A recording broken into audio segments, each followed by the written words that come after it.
All right, NTB, man. So, in my last video, I was talking to you about how these jails and prisons call themselves correctional facilities, and that's not really an accurate name because they really don't correct people.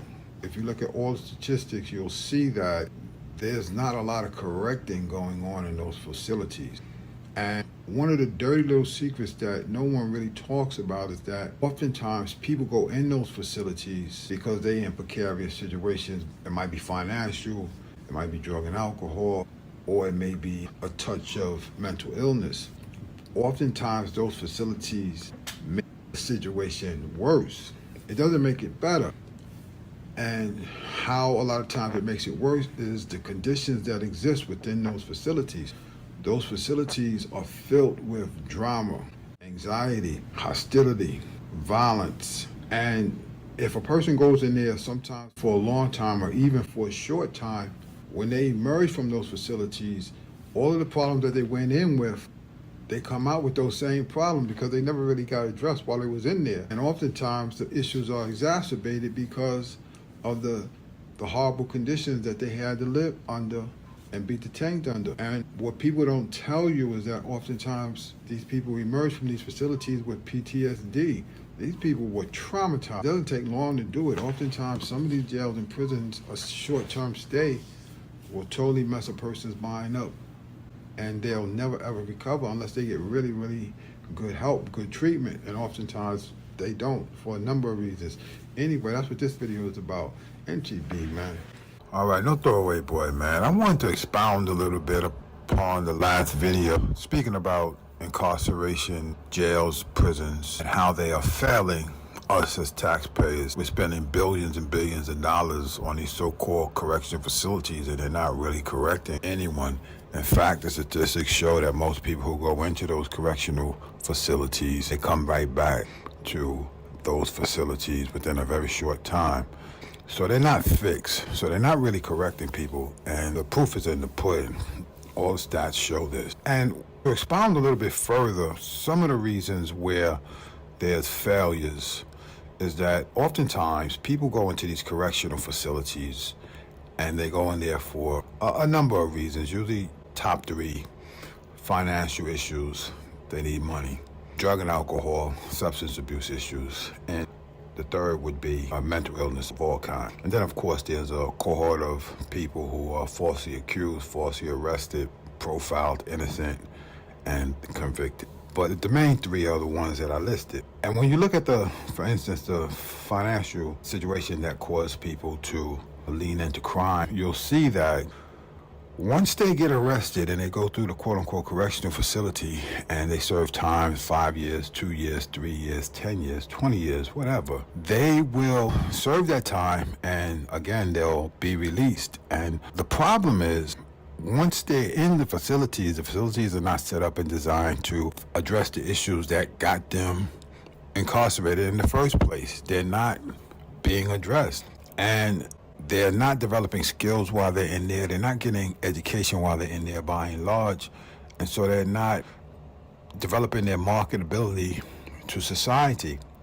And so once they're released, that cohort of inmates, prisoners who were placed there, they don't have a good situation that they're returning to. In fact, the situation that they're returning to is worse. Why? Because if you look at it, before they went in, they didn't have money, but they may have a part-time job. Low-paying job, but a part-time job nevertheless. They may have a place to stay, maybe not a great place to stay. They may have been with their mother, their father, their sister, their brother, girlfriend, boyfriend. Not a great situation, but they had a place to stay. Upon serving time and returning, oftentimes, everything is worse. Their financial situation is worse. Why? Because now they have no job, oftentimes. And then trying to get a job oftentimes is very difficult because they have a criminal record. So the criminal record has now become a barrier to employment. Oftentimes they are older, they have no skills. They have a resume with a big gap in it, and everyone wants to know, where were you for 5 years? Where were you for 10 years? There's a big gap in your resume. It's like you weren't a part of society. Where were you for all these years? And what skills were you developing and sharpening? And the next thing is, the housing situation often is precarious and sometimes very unstable, if not there at all, because the mother, father may not want them back, and or mother and father may have moved on. Mother and father may have died, particularly if it was a long sentence. The girlfriend, who they were living with before, she's moved on. The boyfriend, he's moved on. And so you have no job, you have no income, you can't pay rent, so your living situation is really, really unstable. And so the pressure just to survive day to day is tremendous.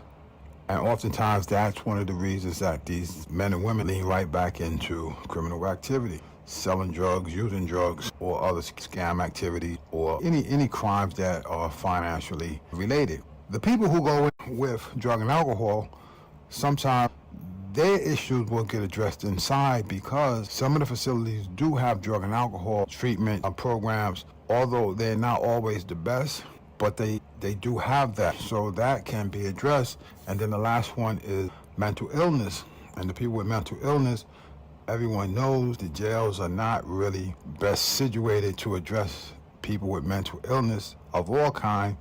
A lot of times, and I'll make a whole video on this one so I can explain it to you, because it's too long to go into here. What New York did in particular, and other states around the country, is they shut the mental health facilities down because they're so expensive. They put the people who had mental illness out of those facilities again because they're too expensive, and they started using the jails to warehouse these people, the prisons to warehouse these people, because it's just less expensive than to run them through mental hospital where many of them belong, because the mental hospitals are better suited to treat the mental needs of these people.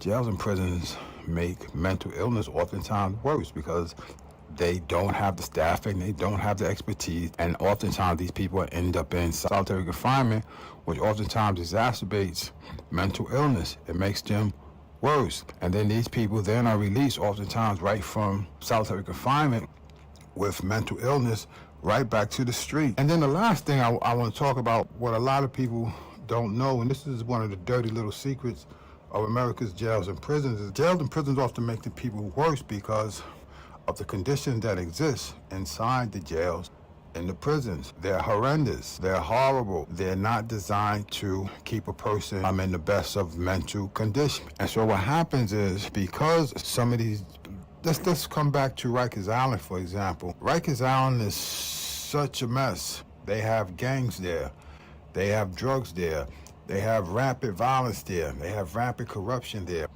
People who go into these facilities are subjected to sometimes the worst types of terroristic environments and aggressive, hostile, violent environments that it weighs on their minds. It makes you live in a constant state of fight or flight for months, weeks, years. And that's that constant state of fight or flight, the jumping, the beatings of other inmates. It's not a world that many people can honestly mentally adjust to.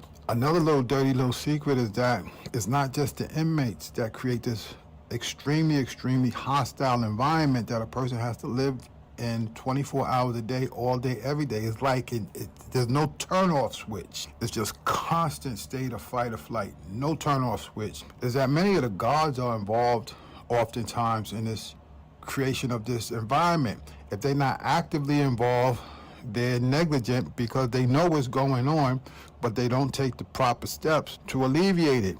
And in some cases, the guards are actively participating in abusing inmates, creating hostile environments, creating flight or fight situation, trying to antagonize inmates, jumping on inmates, beating inmates, and or setting inmates up to get jumped and beat by other people.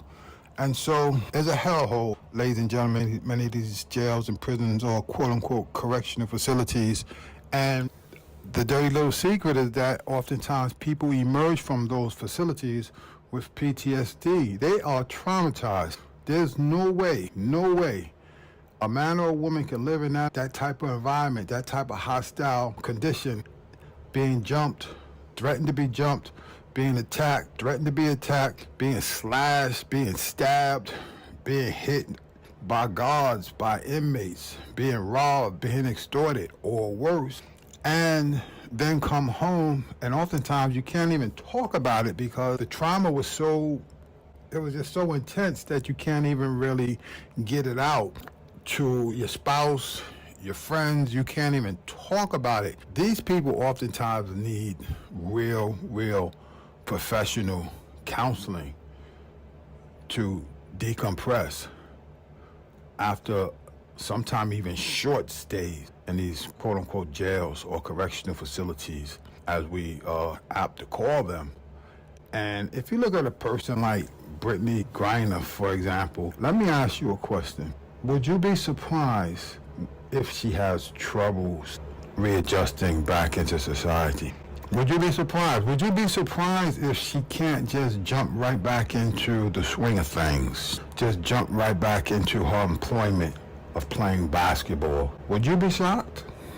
Would you be shocked if she can't just automatically jump back into relationships with people, family, friends, even possibly her spouse? Would you be shocked? Would you be shocked if you found out upon her release that she was dibbling, hopefully not, and dabbling, hopefully not, in drugs or alcohol? Would you be shocked? Most people who know how these detention facilities around the world and here in America are set up and designed, and the experiences that people go through there, they wouldn't be shocked. In fact, it wouldn't be surprising at all. And so I'm very hopeful that Ms. Brittany Griner transition back into the real world, so to speak, is a smooth transition and everything is just fine. I hope there's no long-term mental, psychological, emotional impact of that stay, but I wouldn't be surprised if there are. I wouldn't be surprised at all. Let's hope for the best. Anyway, NTB, man.